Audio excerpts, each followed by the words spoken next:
All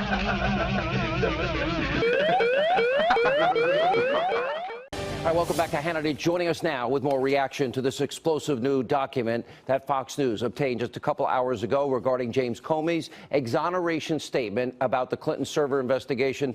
He's the author of the best-selling book, Vengeance, former Speaker of the House, Fox News contributor Newt Gingrich. Okay, this is May, Mr. Speaker. He hadn't interviewed Hillary Clinton or at least 17 others, key to the investigation. The fix is in. I don't know any other way to interpret it if you're writing an exoneration before an investigation. Look, I think this is unbelievable. If you and I had sat down, and obviously very pro-Trump, but if we'd both sat down and said 2 years ago, let's write a story in which the head of the FBI consciously sets out to protect Hillary Clinton, no matter how guilty she is, consciously sets out to protect her staff, no matter how guilty they are, sets up everything so that even his statements in public will exonerate her. We couldn't have made this up. It's now clear, first of all, that if Comey and the FBI had done their job early enough, that you probably would have had Bernie Sanders as the nominee, because Hillary couldn't have survived the obvious news about how guilty she and her staff were. When you talk about the Clintons, the fix was in there too, we now know. We know the fix was in. So here's my point. You now have, and this is a very serious question for the Congress, and frankly, I think it puts an enormous amount of pressure on the Attorney General, because I think Attorney General Sessions has an absolute obligation to look at this information and begin to think about how they're going to prosecute Comey and how they're going to prosecute all of these other senior FBI agents who clearly, based on their text messages back and forth, and including, by the way, I think, a great deal of as yet unreported guilt in terms of the chief deputy whose wife had gotten, I think, $900,000 from the Democrats, and yet who was still engaged in all this. I mean, you have here a cesspool of corruption covering up for the Clintons in a way which I would have to say as a historian is unimaginable. I do not know of any point in American history where you have this level of a system of corruption. We've had occasional attorney generals. We had one under Harding.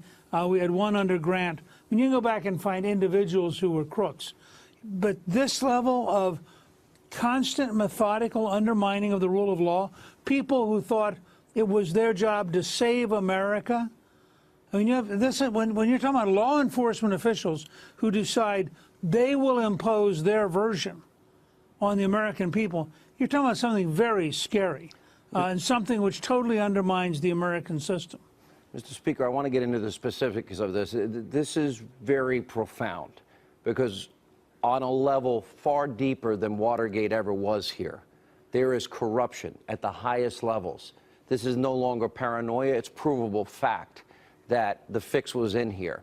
You have James Comey. Then you have the pro-Hillary, anti-Trump Peter Strzok, and then his girlfriend, Lisa Page. Yeah, they're the ones that are going to save America with what they're doing.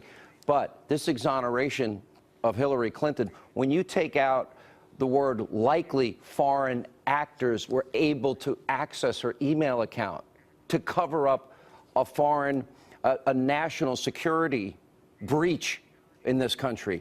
Then when you take the actual legal language, gross negligence, and you remove that and put in, and you try to be cute and put in extreme carelessness, I don't even know what to say. I mean, there's nothing.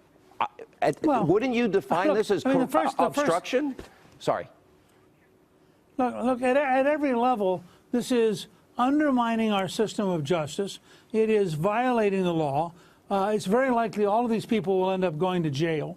But imagine that the reverse had happened. Imagine that they had allowed the law to follow its natural course.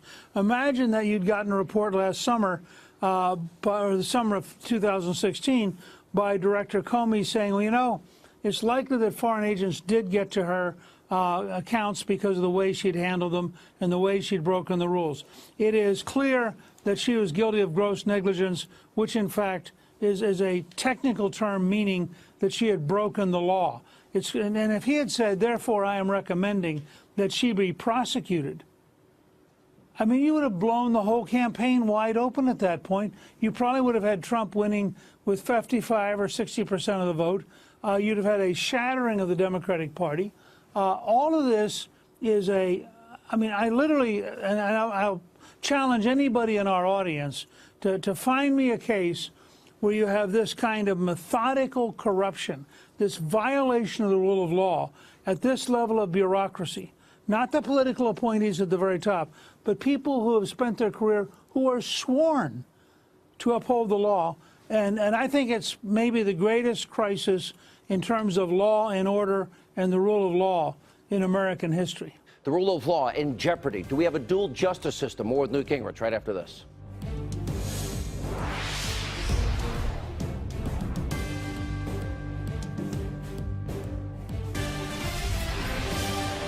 All right, welcome back to Hannity. We have more reaction to this blockbuster news about James Comey and a May 2nd exoneration of Hillary before the investigation was even complete. Let me just stay on what he's exonerating here, because we know the mishandling of classified, top secret, special access program information. We know that was on that server in the mom and pop shop bathroom, closet, by the way. We know that she destroyed such information. We know that she lied when she said she didn't have this information on there, that she didn't send or receive. That's been debunked. Then you've got the whole thing about deleting 33,000 subpoenaed emails. Then you got the acid wash and the use of BleachBit. Most Americans had never heard of it before. Then you've got an aide busting up devices, BlackBerries and the like, with hammers. And the only thing they turn over to the FBI in terms of a device is one without a SIM card, rendering it useless for the FBI. Now, that sounds to me, it is obvious that laws were broken here, and that we now know 5 foreign agencies tapped into that particular server. That compromised national security. So does that mean now that the fix is in with Comey instructed we got to go back and do it all over again?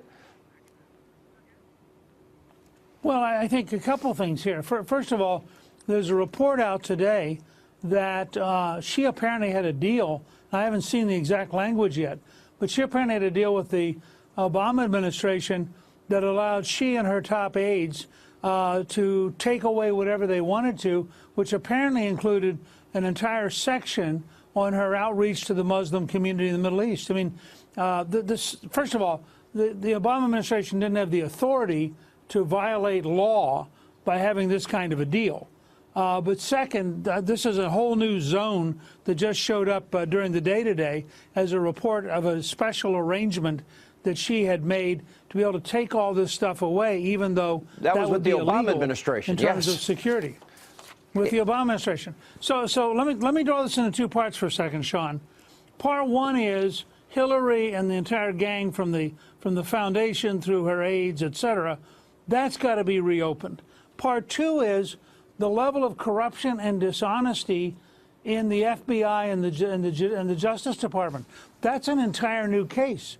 Both of these cases, I think the Congress has to insist, and frankly, Attorney General Sessions has to insist, that both of these are going to be pursued not as a matter of vengeance, not to go after people, but because the rule of law, the very base of the American system, requires that we take seriously when powerful people are corrupted.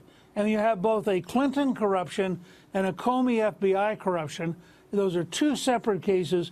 They both have to be brought to light, and people have to be prosecuted. I always thought that it was a mistake that Jeff Sessions recused himself here.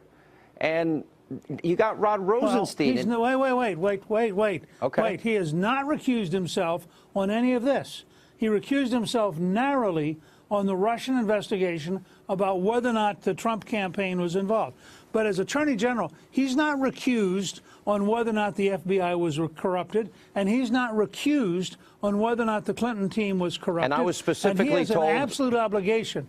I agree with you. But he also didn't recuse himself on Uranium One or on the dossier, because, again, that came up later, too. You know, tell me talk about. Let me say this. Go Let me ahead. say Yes, this sir. straight.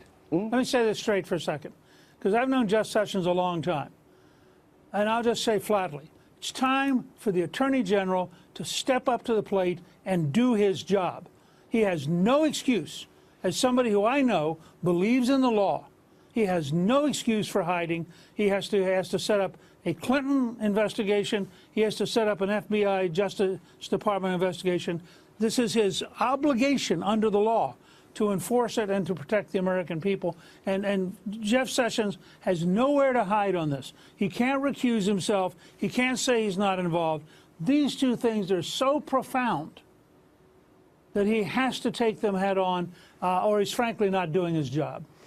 I don't think I could say it any better. It's serious. We will stay on it. Interesting. Isn't it sad?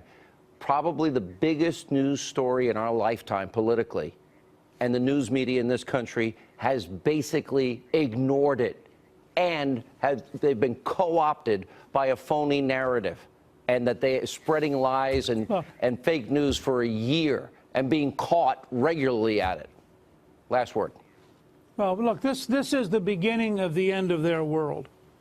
If the Clintons go down as hard as I think they're going to, and if the corruption in the FBI goes down as hard as I think it's going to, then the elite media will have been more severely damaged than any time in the last 50 years. Chilling, Mr. Speaker. We'll stay on it, I promise. This is a huge story.